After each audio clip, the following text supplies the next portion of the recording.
मालचा महल। कहते हैं सिर्फ इंसान ही घर को नहीं अपनाता, घर भी वहां रहने वालों को अक्सर अपना लेता है। पर जरा सोचिए कि एक घर और उसमें रहने वालों के बीच एक ऐसा अटूट बंधन बन जाए कि उनके बीच आने वाला जिंदा ही ना लौट पाए तो। एक अंधेरी रात में जहां बादलों की गर्जन से जमीन थर्रा उठी, एक पतला दुबला सा चोर दो पुलिस वालों से अपनी जान बचाने की खातिर किसी चूहे की तरह अपने दिल की ओर दौड़ने लगा। कुछ देर जान लगाकर दौड़ने के बाद उसके सामने एक दीवार आ खड़ी, जिसे उसने बिना सोचे समझे फांद दिया। दोनों पुलिस वाले उस दीवार को देखकर डर से ऐसे ठंडे पड़ गए जैसे सांप नेवले को देखकर पड़ जाता। दोनों पुलिस वाले उधर से उल्टा पैर हो गए। दीवार फांदने के बाद एक जंगल से कुछ दूर चलने के बाद वो चोर एक खंडहर में आ पहुंचा और अपनी पीठ पर रखे उस भारी बैग को उतारते हुए बोला, दिल्ली में चोरों का एक किच राजा, सलीम बाजा, सलीम बाजा।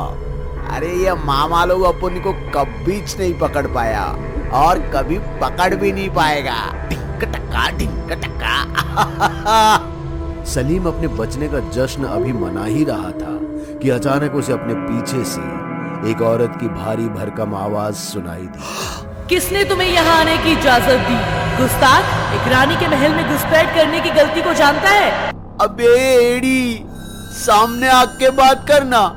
ये खंडर को महल बोल रही है तू? सही है बाबा, ये कौन सा नशा मारती है रे? अपने को भी चाहिए।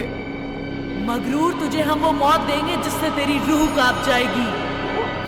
उस आवाज के इतना कहते ही दो जर्मन शेपर्ड्स ने उस चोर पर धावा बोला और उसके शरीर की आखिरी बोटी तक चबा गए। जिस जगह पर यह भयानक और बेदर्द हादसा हुआ वो एक समय दिल्ली का सबसे मशहूर स्मारक मालचा महल है। विशाल और खूबसूरती का प्रतीक माने जाने वाला ये महल आज काले अंधेरे और गहरे सन्नाटे से दोस्ती कर चुका है।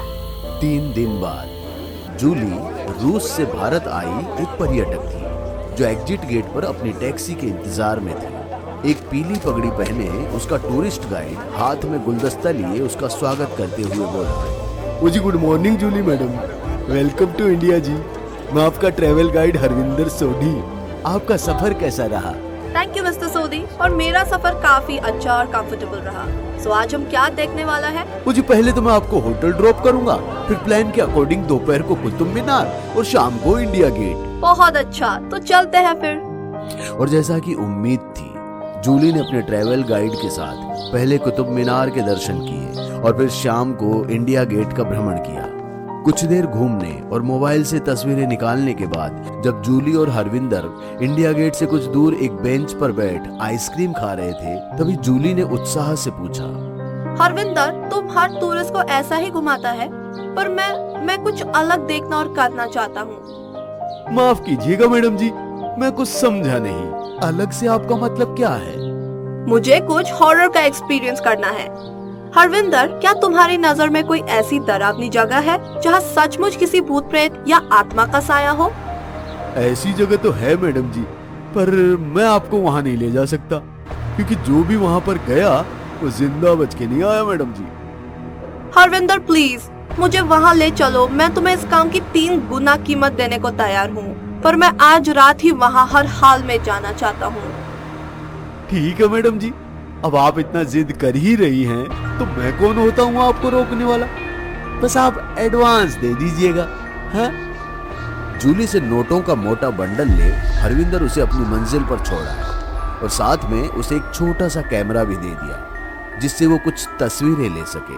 जूली अपनी गाइड की मदद से किसी तरह दीवार फांद जैसे ही अंदर पहुंची, उसे अपने सामने एक बोर्ड दिखाई दिया जिस पर काले अक्षरों में लिखा था, entry restricted, beware of hounds, intruders will be gun down. जिसका मतलब था यहाँ से आगे जाना मना है, शिकारी कुत्तों से सावधान और घुसपैठियों को गोली मार दी जाए। जिसे पर जूली जोर से हंसते हुए बोली, मैं तो डर गई। सो क्लीशे, ऐसा वार्निंग से कौन डरता है? इतना कहते ही जूली वहाँ से आगे बढ़ जाती है। जूली बेफिक्र होकर अपनी मंजिल की ओर कदम जरूर बढ़ा रही थी, मगर वो इस बात से बेखबर थी कि एक औरत का काला साया उसके साथ चल रहा था। जूली को जब कुछ देर चलने के बाद इसका एहसास हुआ तो एक पल के लिए वो घबरा सी गई और उसके माथे से पसीने की धार बहने लगी। फिर भी जूली ने जब अपनी फ्लैशलाइट जलाकर पीछे की ओर देखा, वहां बस एक छोटी सी गिलहरी थी जो अपने ऊपर फ्लैश पड़ते ही तेज रोशनी से डरकर भाग निकली।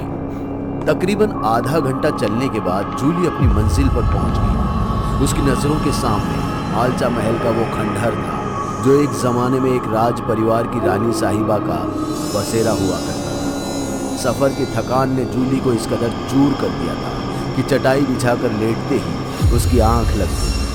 जूली को नींद की आगोश में गए जरा सी देर हुई थी कि अचानक उसकी नींद कुत्ते के भौंकने से टूट गई। जूली को ध्यान आया कि उसने बोर्ड पर आने से पहले पढ़ा था कि अंदर शिकारी कुत्तों से सावधान रहे। जूली ने हड़बड़ी में अपने आसपास जमीन पर पत्थर ढूंढने शुरू कर दिए ताकि वो खुद को बचा सके, पर इसे जूली की बुरी किस्मत मानो या जल्दबाजी में की गई गलती। जूली के हाथ में आया तो किसी जानवर का मल जो अंधेरे में देखने पर किसी छोटे गोल पत्थर जैसा लग रहा था। जूली को अपना गोबर से सना हाथ देख घिन आने लगे कि तभी उसके कानों में पानी के छलकने की आवाज पड़ी। जूली बिना देर किए आवाज की दिशा में भागी और एक छोटे से तालाब में अपना हाथ घिस घिस कर धोने लगी। हाथ धुल जाने के बाद जूली ने जैसे ही रुमाल निकाल अपना हाथ पोंछने लगी, उसका सफेद रुमाल लाल सुर्ख हो चुका था। जूली ने एक बार फिर से तालाब की ओर अपनी फ्लैशलाइट जलाई तो जो उसने देखा उसे देखकर उसके पैरों तले से जमीन खिसक गई, क्योंकि वो कोई आम तालाब नहीं बल्कि एक खूनी तालाब था जिसमें पक्षियों, बंदरों और कई इंसानों के शरीर के भाग तैर रहे थे। अंग्रेजी में बोर्ड पर लिखा था ना, intruders will be gun down, फिर भी इतनी हिम्मत, हमारे आशानी में घुसी चली आई। ये आवाज जूली को खंडहर के अंदर से आई, जिसे सुनकर वो सर से पैर तक थरथरा गई। पर जूली ये भी जानती थी कि अक्सर ऐसी हॉन्टेड प्लेसेस का डर बनाए रखने के लिए सरकार या संस्थाएं ऐसे इंतजामात करके रखती हैं। अपनी आवाज में जरा दम भर और अपने दिल में थोड़ी हिम्मत जुटाते हुए जूली ने पूछा, मुझे पता है तुम असली घोस्ट नहीं हो, और अगर हो तो मेरे सामने आओ, मैं तुमसे जरा सा भी नहीं डरती। इस गहरे सन्नाटे के बीच काफी देर इंतजार करने के बाद भी जब जूली को कोई जवाब नहीं मिला तो अपने घमंड की आड़ में उसने हंसते हुए कहा, हाँ बड़े आए मुझे डराने वाले, तुम जैसे सस्ते भूतों से तो मेरी छोटी उंगली भी नहीं डरती, सूखा। जूली गुस्से में गाली बकने के बाद वापस जाने को हुई ही थी, पर इस कहानी में एक और मोड़ आना बाकी था। खंडहर के भीतर से एक पीली रोशनी जोर से चमकी और फिर एकदम से किसी बुझते दिए की तरह बंद हो गई। जूली इसे एक आम पैंतरा समझ उसका पर्दाफाश करने की कोशिश में रोशनी की दिशा में पहुंची तो उसकी आंखें फटी की फटी। वहां बेगम विलायत महल की सड़ चुकी लाश पड़ी हुई थी और उसके बराबर में फर्श पर किसी मर्द की लाश थी, जिसे देखने से ये मालूम पड़ता था कि ये ज्यादा पुरानी नहीं है। जूली के दिल में डर ने अब सही मायने में पनपना शुरू कर दिया था। जूली का गला डर से सूख चुका था और वो मदद के लिए इधर उधर देख ही रही थी तो उसकी नजर टेबल पर पड़ी एक चिट्ठी पर गई। जूली से उस चिट्ठी को देख रहा नहीं गया और कौतूहल में वो उसे पढ़ने लगी। मैं बेगम विलायत महल अपना आखिरी खत आपको यह होशियार करते हुए लिख रही हूँ कि मलचा माल हमारा है और हम इसे टूरिस्ट लोकेशन नहीं बनाने देंगे, और अगर किसी ने जोर जबरदस्ती से यहाँ आने की कोशिश करी तो उसकी बोती बोती मैं अपने कुत्तों को खिला दूंगी। जूली के कांपते हाथों से जैसे ही रानी साहिबा का खत गिरा, चारों तरफ शांति पसर गई। चमगादड़ और उल्लुओं का शोर भी अब सन्नाटे में विलीन हो चुका था। जूली को जैसे ही उम्मीद की किरण दिखी कि अचानक जंगली कुत्तों का किसी भेड़ियों की तरह घुर्राना शुरू हो गया। उनका घुर्राना मानो एक चेतावनी कि उनकी मालकिन के घर में घुसपैठ करने वालों की खैर नहीं। जूली ने कुत्तों का भौंकना सुना, अब जंगल की तरफ बेसुध भागना शुरू कर दिया था ताकि वो उस दीवार को फांद वहां से बाहर निकल सके जहां से वो आई थी। 1 घंटा दौड़ने के बाद भी जब जूली घूमकर उसी खंडहर में आ पहुंची तो जूली हताश हो रोने लगी और हार मानकर अपने घुटनों पर बैठ गई। बेगम विलायत महल की आत्मा उसके सामने आ उसे चुप कराते हुए बोली, कभी हमारे महल में भी तुम्हारे जैसे विदेशी आया करते थे जिनका हम बेहतरीन मेहमान नवाजी और आदर सत्कार करते। हमसे गलती हो गया रानी साहब, आई बेग यू प्लीज हमें जाने दीजिए। जरूर जाने देते, पर तुम्हारी गलती की सजा अपने बच्चों को तो नहीं दे सकती ना, बेचारे कई दिनों से भूखे हैं। बेगम महल के आखिरी शब्द सुन जूली के जिंदा बचने की आखिरी उम्मीद ने भी दम तोड़ दिया और बेगम साहिबा के इशारा करते ही उनके 3 जर्मन शेफर्ड्स जूली पर ऐसे टूट पड़े जैसे मधुमक्खियां शहद पर। कुत्तों ने जूली के खूबसूरत शरीर से मांस नोच पीछे छोड़ा तो बस उसका बेजान कंकाल जो उस खंडहर से बाहर पड़ा सबके लिए एक धमकी या चेतावनी जैसा था कि बेगम विलायत महल के मालचा महल में जो भी घुसपैठिया, चोर या साहसी रात गुजारेगा उसका यही अंजाम होगा।